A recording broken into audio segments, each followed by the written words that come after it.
you and me, Sam, are old enough to remember the professional game, coming into existence, and how has changes in training and gameplay and that whole bigger, faster, stronger mentality since rugby turned professional escalated injury risks?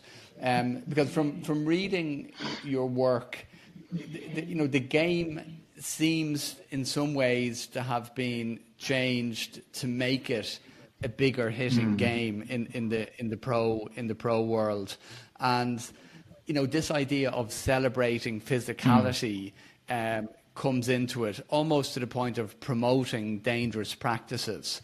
Like, what's your sense of how things have changed in the pro game in the last 10 years or so? Yeah, so I was covering professional rugby. It turned professional in 1995. I played the game. I loved the game growing up. I loved most sports growing up, but probably particularly enjoyed playing rugby. And when I left school in 1995, I had in the back of my mind when the game went professional, well, maybe I've got a shot at this. Unfortunately, injury took its toll on my body, and I ended up reporting on the sport. And what I saw quite early on was how radically the sport was changing.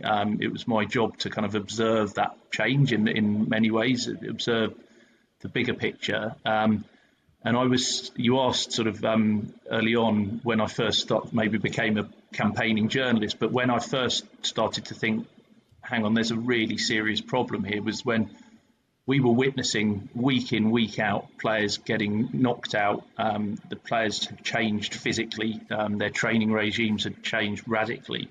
And there was absolutely no doubt that there were more concussions happening in a game.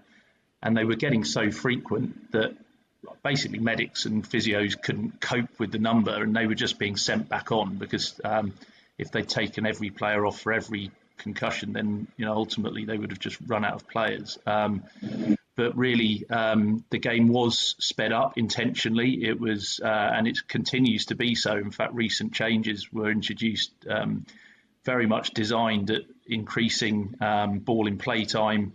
And as the players got bigger, faster, stronger, as you said, the ball was in play for much longer. There were the frequency and the volume and just the sheer number of collisions increased radically.